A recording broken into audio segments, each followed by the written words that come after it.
Next up, we have Jonathan Wright from NuVista Energy. NuVista trades under the ticker symbol NVA on the TSX. He is president and CEO. Hi, Jonathan. How are you? I'm doing great. How are you doing? Not too bad. Not too bad. I mean, great quarter for you guys too. I can say that to pretty much everyone that we've had so far. Thank you. Yeah, we're super excited. It's great to see the results rolling in and just showing the strength of the assets. A lot's changed in 2 years. When I came into your office and your stock was 70 cents and Paramount had just taken a position. I know. It's crazy, but I can assure you it bears no resemblance to the value of the underlying assets. As we're now seeing finally. I know, right? I know. So if you want to, do you want to share your screen and go through the presentation a bit? Absolutely. I can do that. 1 second here. So do you want me to just launch straight in? I think the plan was maybe 20 or 25 minutes of presenting and then some Q&A. That's correct. Yeah. Okay. Sounds great. Thank you. Look, thanks, Jessica, and thanks, Adelaide, for hosting us. We really appreciate being here, and we love telling our story right now because it's obviously a really exciting times in the patch. And I have to say, I've never been more excited about the future we see in front of us here at NuVista, but I've also never seen such a setup in my entire career. In terms of the scarcity of supply, the robustness of demand, and people don't even seem to quite believe that yet, and they're realizing it now. The energy security issues that are happening, and the fact that we've got the best of the best assets coming on into brand new empty facilities that we just started up, less than a year ago. So it's just an excellent setup, and in fact, it's all of the headwinds that we saw in 2020 have now turned into tailwinds. So as tough as 2020 was, as Jessica just alluded to, those very headwinds, because we were able to make it through, basically strong. Now we can thrive on the other side of what I call the 2020 Death Valley for our industry. So with that, I'll get jumped into it here and show you exactly why. So just for those that might not be quite as familiar with the company, we are a pure play Montney company. We've passed 65,000 BOEs per day. In fact, just our press release 2 days ago, 66,600 BOEs per day. On our way to an ultimate facility capacity of 90,000, and all we have to do is fill that up. So that's extremely exciting for us, simply by doing half cycle returns by drilling pads, repeatable high value pads right beside existing pads. And I'm going to show you that on the map sheet. So you can see some of our key stats there, about 2.7 billion of market cap. And you can see we've got lots of liquidity to execute our plans. And you can also see our updated guidance. And in our press release 2 days ago, we bumped our Q1 was a beat, and our full year guidance for this year and for next year was actually bumped upwards on the back of a capital increase as well, to take advantage of basically smoothing out our 3-rig drilling schedule, which I'll talk about. Of course, I am going to talk about forward-looking information, so please do take note of the advisories, and this presentation is available on our website. So we are very focused on returns, and we think there's 4 key pillars to that. You have to have the best of the best assets and execution, and we think we've demonstrated that consistently. The newest one was Pipestone, our new area in the north that we purchased in 2018. Didn't really get to show how good it was because we had to hold back on capital spending through the pandemic.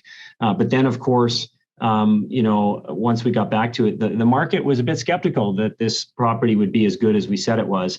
And I think now that we've been producing for a year, we have a number of pads online, the market has realized, wow, it's actually even better than you said it was. So that's been fantastic. Financial strength, obviously lots of liquidity now and growing very quickly, paying down our debt. So that's just not an issue anymore at all. Commitment to sustainability has always been important to us as a Canadian company. We're already punching well above the world standard, and we'd like to think we punch above the Canadian standard. And I'll show you something on that as well. And then an optimal growth profile. We really like our 3-rig strategy, growing 30% in production this year and a lot more than that in cash flow, obviously. And then about 20% into next year as we start to hit our plateau level of 85 to 90,000 BOEs per day with full and efficient facilities at that point. So let's get into looking at our map sheet a little bit. This is zeroing in on our area. And you can see here that basically We have a northern and a southern area. The northern in the blue rectangle there, the blue square, is Pipestone, and then in the south it's Wapiti. And Pipestone is our newer area. We've only been in there 3 years and 1 year, if you look at the two different blocks. And then down in the south, we've been drilling down there for about 11 years very successfully. And you can see all the gray hash marks, lots and lots of industry wells all around us. There are 4 benches, 4 zones in the Montney, and we drill them all. And so this is very important because that's why there's such a large inventory of wells to drill, is because you need 4 map sheets like this side by side to really understand how many wells you can drill, because we're stacking them in all the benches. And with the number of wells that you see on this map sheet, it gives you an idea of the well delineated position. This is not exploration. This is drilling known pads with known results right beside existing pads with known results. So very few surprises, except how strong the cash flows and the returns are. And so when you look at the numbers here, I could get into the details, but we've drilled about 250 wells so far very successfully on this entire map sheet on the yellow, which is our land. And of course, we have 1,200 to drill. We're old, and that's independently verified by independent reserves engineers, GLJ. And so as a result, we're only drilling about 40 wells per year to execute this growth program that we have. And so you can do the math there in multiple decades of locations, especially given that we only have a growth plan at this point to 85 to 90,000 BOEs per day. So highly valuable and a very deep inventory. This is getting to be old news now. This was our year-end reserves. We typically leave it in our corporate presentation until we do our AGM, which was this week. These metrics are eye-watering, the kind of thing I've not seen in my career. You can see big increase in PDP reserves, recycle ratios of 4+. And of course, that's at a reserve evaluator deck of about $65 to $70, depending on the year. So at current prices, just really, really high recycle ratios. And of course, that's one of the best metrics for an oil and gas company, because it's your net back divided by your F&D, which means what you're getting paid per barrel versus what it costs you to go and find it and drill it and bring it on production. So tremendous recycling of cash from the drill bit back into the bank. You can see on the bottom left-hand side some tremendous increases in PDP and 2P NPVs. And again, that's at the evaluator price deck, not at current prices, which are much higher. And huge amount of added reserves, more than twice what we produced in the year. So this is a brand new slide we just put in this week. We're very proud of this one, pretty excited. We actually had to come up with a new metric here because the paybacks are so strong on these wells in this commodity price environment. So this slide in the fine print, we've run this one we've sort of normalized the pricing to the April 29th strip for all the wells. And we put in the actual cost it took us to drill the well and the actual production we've gotten from the well. And each of those is actually a pad of 4 to 6, or in some cases even 8 wells. And so you're talking like a $40 million type investment. And the way to read this chart, the green radio buttons on the map is where we've been so far this year. And each of those is a 4 or an 8 well pad. And then the blue radio buttons is where we're going next, where we're currently doing activity and soon to bring on production. And you can see for all the ones that have come on stream on the right-hand side, the way to read this chart is, let's take pad B. So you can see only our second pad in Pipestone. It's been on for 6 months. That's the gray. It's only been on for 6 months. It's already reached a payout multiple of about 1.1. And so that means basically we've already got more than our money back in 6 months. And if you project the decline rate out to the end of 12 months, it takes you over 2 times. So we're going to get 2 times our money back, $30 to $50 million for these pads in the same year, the first year of production. So absolutely tremendous paybacks. And if you cast your eyes across, you can see, here's one that was on production for 4 months. We've already got 1.5 times our money back. These pads are paying back in 2 to 3 months in the current price environment. Absolutely tremendous. And if you just look at the whole list here, you can see they're all ranging from 2 to 4 times, which basically means in the 12-month forecast for those wells that haven't reached 12 months yet, they have the light green on there. We're getting between 2 and 4 times our money back. So this is why we're able to start a significant return of capital to shareholders through buybacks, which we announced this week, at the same time as rapidly reducing our debt to our ultimate targets by year end. at the same time as spending enough to grow our production by 30%. Very rapid recycle of money from the drill bit. Very, very pleased with that slide and those results. I'll move through a couple of these other ones a little more quickly to leave time for questions. This is zeroing in on Pipestone North and South. That's that northern area, the newer one we're in. 1 year in the northern area and 3 years in the southern area. You can see we have a huge amount of room to drill more of these highly repeatable pads right beside existing pads, as I said. There's a long history that we have of cost reductions, and you can see that continued on the top right there from 2019 through to 2021. We've significantly reduced the cost per 1,000 meters for drill, complete, and equip. And of course, now we're forecasting some inflation. We can talk about inflation in the Q&A. We're doing, I'd say, better than most, but none of us are immune to inflation. And the reason our costs aren't going up much is because they're being offset by these continued efficiency improvements in drilling faster and fracking with less water. On the bottom right, you can see how quickly we've gotten after the production since we did start up. Finally got our new Pipestone area up in the northern area started up in 2021 there and have gotten after it very quickly. So very exciting there. This one I won't dwell on. This is the same chart, but it basically shows you drilling on the left, completions on the right. So it splits them apart and it goes all the way back to 2012, as you can see. So just a long history of reducing costs and now planning for a slight increase in overall cost into 2022, of course, with the inflationary costs that we're all seeing. Cycle time, again, I'm going to skip over this very quickly. You know, we've gone from, 280 days for the early wells where you're figuring out the area down to basically, and that's for a pad, down to 90 days. So we're 3 months to get a pad drilled, completed, and on production now. So extremely fast. Again, that money returning from the drill bit very quickly. You can see on this slide, this is an important one. So because we've built all of the facilities, this was the headwinds of 2020. We had to finish building our new facilities that we had committed to during the toughest of times when the oil price was at terrible levels.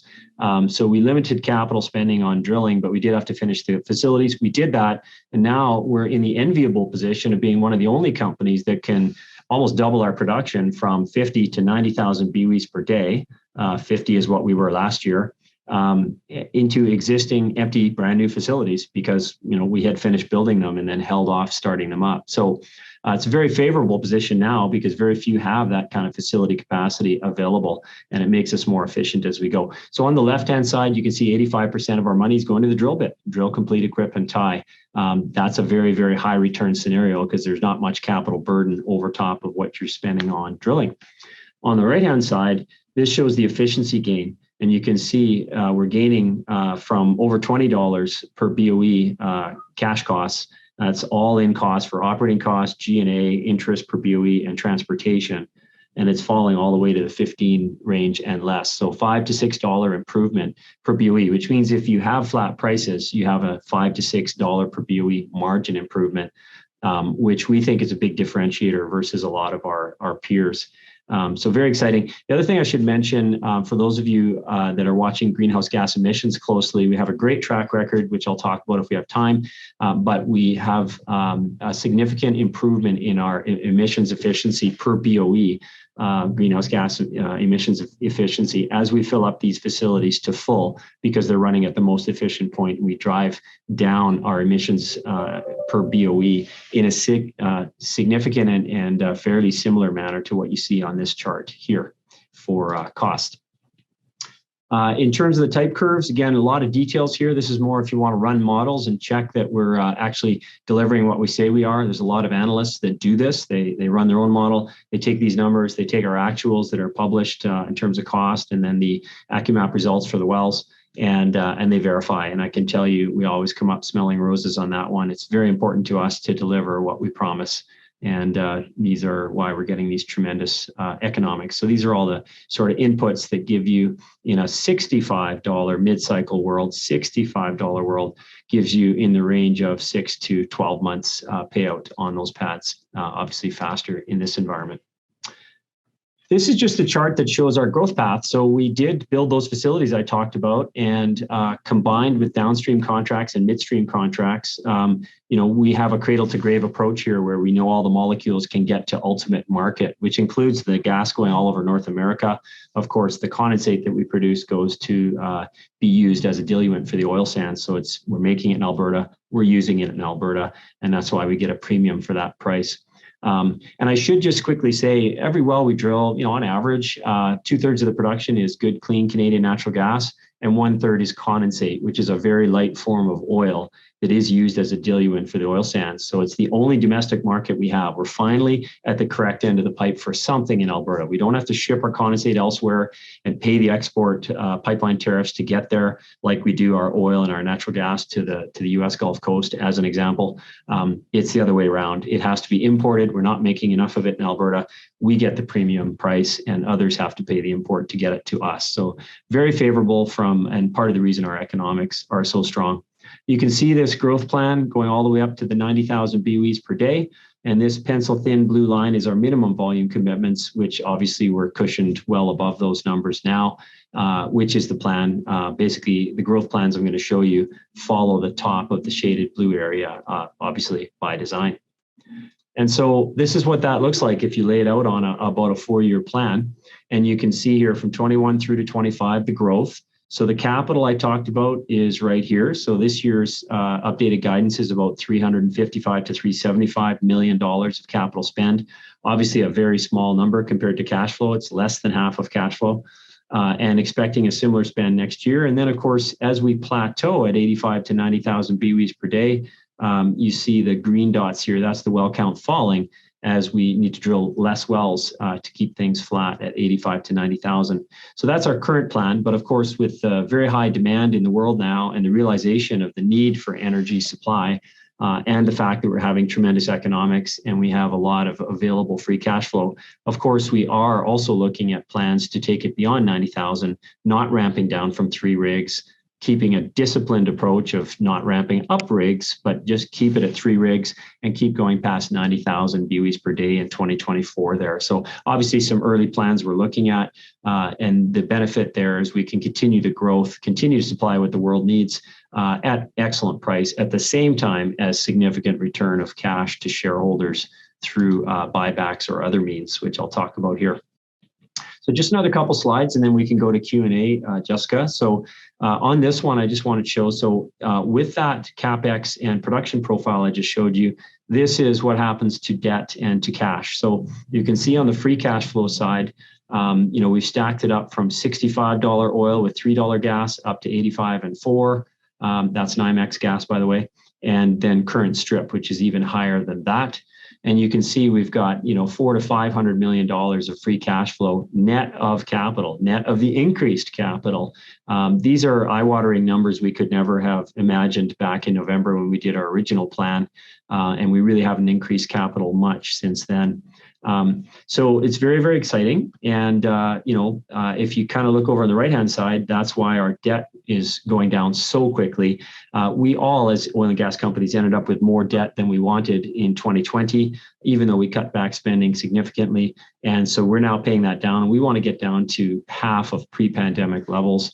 And so 100% of our free cash flow is currently going towards debt reduction. But we just announced this week that we've achieved our first interim target, which was $400 million of net debt. That was achieved in April post-quarter. And since we're there now, we can begin to share approximately half of our free cash flow towards debt reduction, still reaching our ultimate debt target of $200 to $250 million by year end. And then the other half of free cash flow can be going towards shareholder returns. And initially, we think buyback of shares is the best valuation there for the shareholder. It's a permanent increase to your per share metrics. And of course, we're trading well below our NAV. We're very confident in the wells that are in our NAV to be drilled. And therefore, we think that's a great use of capital and return to shareholders. Now, obviously, when we get to year end, we'll have paid off our debt down to the minimum level of 200 million that we've kind of laid out there very comfortably. And so even the other half of free cash flow can then be also deployed towards shareholders at that time or towards growth or anything else. But obviously lots of room to increase shareholder return there. And that's why heading into the fall and the winter, our board will be looking again at the buyback strategy and thinking about the potential for dividends or any other uses of capital. That's going to be important, and we will communicate that at the time. And so for 2022 alone, that same bar of cash flow, this is now total cash flow, not just free cash flow. So of course, the piece of that goes towards sustaining capital, keeping things flat, and then the growth capital. And then of course, this is that huge tranche I showed you of free cash flow available for a split between buying back shares and net debt reduction. So just a favorable position with a highly repeatable and deep inventory. We just think this is, I've never seen a setup like this in my career. I guess I said that at the beginning, and I still feel that way, absolutely. I guess the last two slides I'll just quickly show you are right here. So even though natural gas is it's 2/3 of our production, but only 1/3 of our cash flow, because our condensate, which is 1/3 of our production, is 2/3 of our cash flow, highly valuable product. But still, we want the best price for our natural gas. So these splits just kind of shows that we take our gas to the 5 points of North America. You know, we take it to Malin, California. We take it to Chicago, to Dawn, Ontario. Some stays in AECO, and some goes down to the U.S. Gulf Coast. So a very good diversification there. You don't have to guess who's going to have a cold winter or a hot summer. We get access to all of those markets, which is really, really important to us. And so the last slide I'll close on here is just, we have about a 40 or 50 page ESG report on our website, which please feel free to have a look at that. This is our best estimate on how you can get 50 pages onto one page. Not very easy, but just trying to show some of the highlights. I think, you know, as a Canadian company, we take great pride in always having focused on ES&G, and we're making great progress in all three areas. And in fact, in our ESG report, we've set targets for the future for continued progress in all of these areas. And I can assure you, we are well on our way to meeting those. So very proud of the team and what they've done. And I'll just stop there and we can go to some Q&A, Jessica. Well, thank you, Jonathan. That's a lot of information. We really do need almost an hour for most of these presentations. Again, you know, you never probably envisioned you'd have so much free cash flow. Do you expect there could be another capital bump as well, just to accelerate filling your 90,000 BOE a day facility? No, I don't think so. No, you just bumped it. So, yeah. Yeah, that's right. So no, I don't anticipate that. Like this bump allowed us to fill in our 3-rig program, and it's kind of counterintuitive. Like inflation is happening, and you know there's a lot of reasons for that, and there's risks in the supply chain of things not arriving on time or being very expensive. And it's counterintuitive that actually, you know, we used to have 3 rigs with a few breaks built in so that we wouldn't spend too much money or grow too quickly. Things have gone extremely well, and actually windowing those rigs out to other companies and then getting them back a couple months later to maintain our capital budget, you know, why would you do that is what we said to ourselves when we're in a position where we have more than enough free cash flow to reduce debt and start returning to shareholders subject to TSX approvals, which is in our press release. And at the same time, we can drill 4 or 5 extra wells by bumping that capital, which we did, and also made some allowance for 5% more inflation than originally budgeted. And so that was the reason for the capital bump, is a bit more activity, fill in that rig schedule. And so now we're going at the absolute optimal schedule, and all the people will be coming to work for our rigs every day of the year for NuVista. All the casing, all the cement, everything is on a steady schedule now with no breaks planned into it. It actually enhances our safety, increases our labor continuity, and reduces the supply chain risk of, for example, swapping rigs in and out. So we're very happy with that program. Now, I alluded to going beyond 85 or 90,000, and I think, you know, we typically can find ways to debottleneck and expand existing compressor stations and so on to go beyond capacity once you get there. So we will be looking at that. The way we think about it is not adding rigs, though. It's continuing with the discipline, continuing with the growth, with 3 rigs instead of dropping it down to 2 rigs, which is what we'd need to do in order to just stay flat once we get there. Well, that leads to my next question. If you can, we talked about this, I think last time we chatted, but you have the ability to expand those facilities. And I'm just wondering what the costs associated with that would be, and to what could you expand them by, do you think? Yeah, those are great questions. So we certainly have a deep enough inventory. We don't need more land to be able to expand, so easily, a few more 5 or 10,000 BOE per day bumps. So very small bite-sized chunks compared to, say, the 25,000 BOE per day chunk that we signed up for when we built the Pipestone facilities. So and also now we're not a 45,000 BOE per day company like we were when we did that. 25,000 is a big bite at that time. Now we're going to be an 85 to 90,000 BOE per day company, planning some 5 or 10,000 BOE per day bumps. So certainly continuing the growth in a nice disciplined fashion beyond 90 to 105, 110 is certainly well within the gun sights, and we'll have a good look at that. We're actually doing the engineering right now to make sure it's all underpinned, and of course we want to make sure we can continue returning cash to shareholders at the same time. In this environment, that should be quite easy. In terms of the costs for it, like our annual budget, we've bumped it to 355 to 375. So, if you kind of look in the out years, we would be dialing that number down to stay flat. In order to continue growing, we probably would be looking at still in the $350 to $400 million range, maybe a little bit more. It depends whether you build your own facility new, or whether you have to, all you have to do is expand an existing compressor station. Yeah. Does the midstreamer have space that you're tied into? If they need to expand, they don't actually charge you the capital, they just charge you a capital fee. So it's rateable, like we're paying on some of our gas plants right now. So it's difficult to answer until we do the engineering, but the short answer is, it's not like it would take our capital to $500 or $600 million or something crazy to continue. No. It's just going to be the ability to continue going and continue spending in the kind of range of what we're doing now. Yeah, I was trying to focus on how inexpensive it probably would be to expand by. Yeah, I don't want to give a specific number, but just to give you some examples, like we can add a compressor or a dehy for like $10 million. Like it can be very small type dollars if that's all you're doing. But if you have to do a major expansion or a new compressor station, then those can be as high as, for example, we added 25,000 BOEs a day of capacity by building the big Pipestone North compressor station, and that was just over $100 million. So, yeah. It gives you a bit of a range, but that's a lot of capacity added all at once, which Sure. We don't anticipate needing to do any more 25,000 type chunks. Okay. I do have a couple more questions. Just, you've brought down the costs on your Pipestone North wells, and is that a function of just having drilled more of them, you think, or better completion, placement? Yeah, it's a bit of all of the above. So I'll just go, hopefully people can see that chart. So just a reminder that we weren't even in drilling in Pipestone until 2021. We just sort of got at it. So we had a big track record since 2012 of dropping drilling costs, dropping completion costs. And that's from efficiency. It's from drilling faster. It's from fracking with more pumping hours per day and less days of pumping that you have to pay for. A whole bunch of efficiency type gains that we had gained before we got to Pipestone. We knew when we got to Pipestone, the cost was going to be less because it's a little shallower and the rock, Mother Nature, is a little kinder. It drills faster and it fracks more easily with less water. So we knew we'd have a structural reduction, and that's been part of what got us the big steps down into 2020, 21 here. Drilling in Pipestone South and North. So it's a combination of things.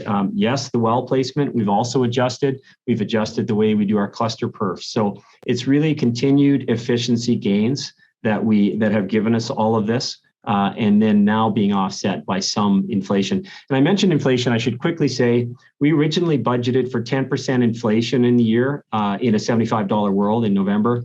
And offset by 5% efficiency gains, so a net 5% inflation. And that came to pass for Q1. We were right on the money.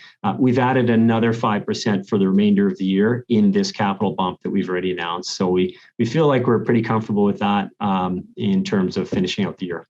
Okay, well, that's great. On Pipestone, I mean, like you say, you just basically started drilling in 2021. I think you have over 400 locations. Would that be about right in Pipestone North? Yeah, it depends how long we make them, of course. The longer we make them, the less locations we need, but we get the same reserves. But yeah, I think originally I'd have to pull out our original documents, but our original amount that we had talked about was sort of 300 plus locations. And if you jump to our inventory slide, you can see the updated numbers from our independent evaluators here. So it's sort of 250 plus 139 if you look at proven versus contingent resource locations. And I'll just point out that we haven't booked all of our lands with contingent resources yet either.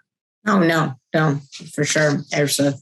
You should have a big jump in your reserve report this year as well, I would suspect. So well done. I think we're out of time now. If there's any other questions, because we didn't get to touch on a lot of other stuff, please email me at jessica@adcap. And again, appreciate your time, Jonathan.